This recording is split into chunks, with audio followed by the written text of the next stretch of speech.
Greater Syria was a major region of the Middle East at the turn of the 20th century. It became part of the Ottoman Empire in 1516 and remained Ottoman until the end of the First World War in 1918.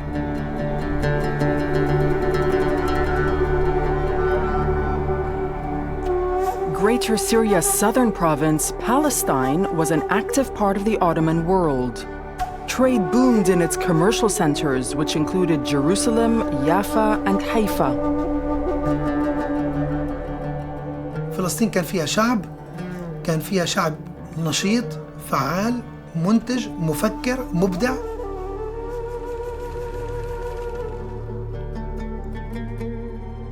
But the First World War changed everything.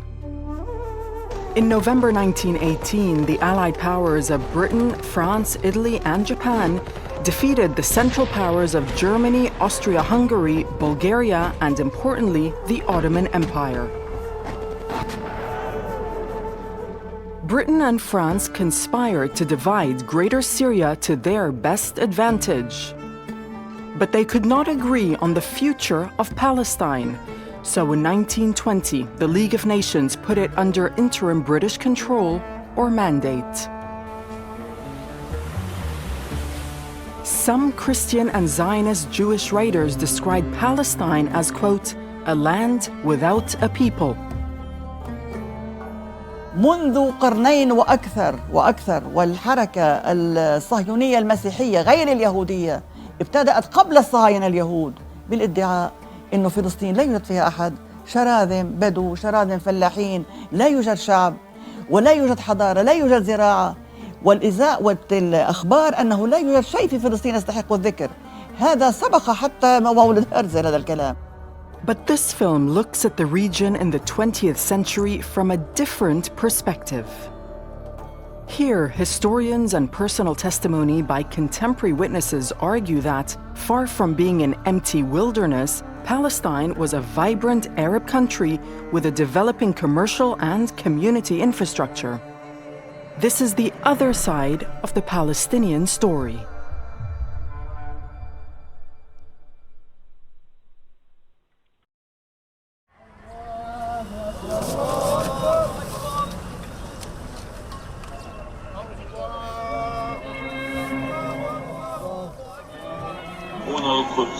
صوت فلسطين من القدس.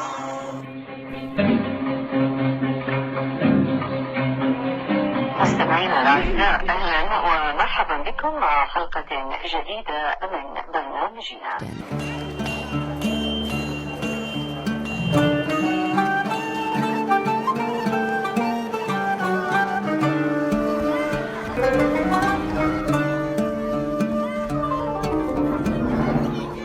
Palestinian society in 1920 was a society in transition. It was the period of globalization that had led in the last quarter of the 19th century to a degree of development, certainly in the cities, Jaffa, Haifa, and to some extent Jerusalem. Jerusalem was becoming an important commercial center, as were the ports of Gaza and Jaffa. They combined to turn Palestine into a trading hub with Europe, North Africa, and the Middle East. These old trading records in the Jerusalem archives are evidence of its business activity. Jerusalem exported soap to Egypt, Italy, and Greece through Gaza, grain to Egypt, Rhodes, and Dubrovnik through Jaffa, cotton to France and Izmir, and antiques and religious gifts to Istanbul, Italy, Portugal, and Spain. Gaza and Jaffa also imported rice and fabrics from Egypt, textiles from Istanbul, glassware from China, shawls from India, and lead from France and the Netherlands in Europe.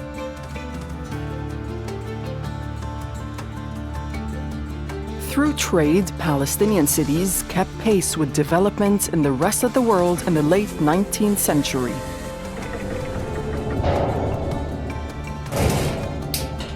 Palestine also developed a transport infrastructure and built a railway network to connect Jerusalem and other towns and cities with the ports on the Mediterranean.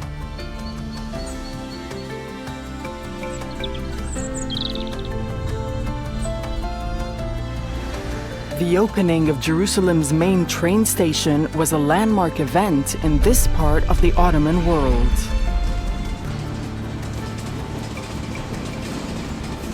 افتتاح محطة رئيسية للقطارات في فلسطين في مدينة القدس يجب أن نعود إلى الوراء إلى آخر القرن التاسع عشر، تحديداً 1892.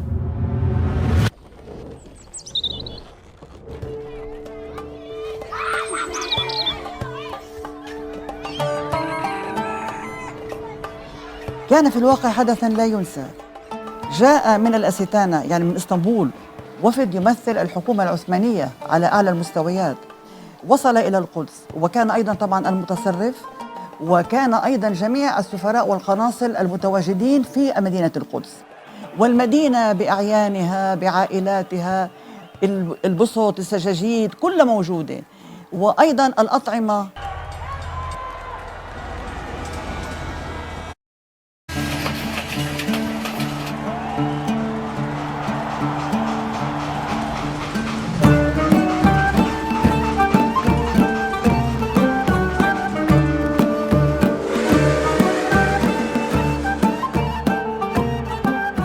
طبعاً ازدهرت فلسطين، يعني صار اتصل الساحل، اتصل بالمدينة بالداخل، وتعززت التجارة، وكل هذا أدى إلى ازدهار شامل بفلسطين. وطبعاً صار في قطارات مع أماكن أوسع بعد عن القدس ويافا، توسعت في فلسطين، وصار في قطارات مع إلى مصر إلى آخره، مع الشام أيضاً إلى آخره.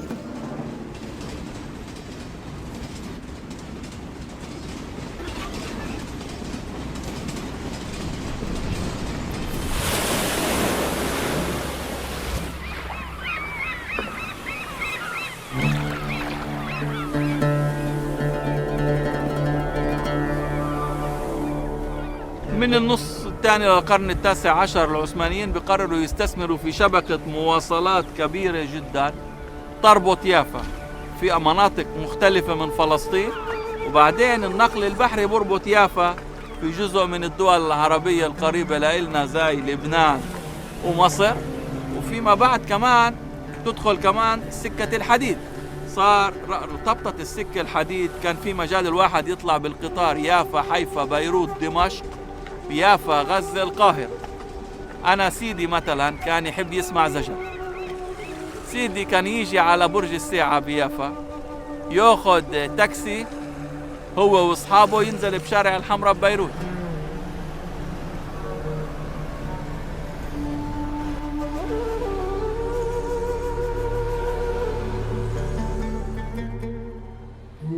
هديك صورتي وعمري 25 سنة، وهذه صورتي وعمري 92 سنة. يافا كانت بلد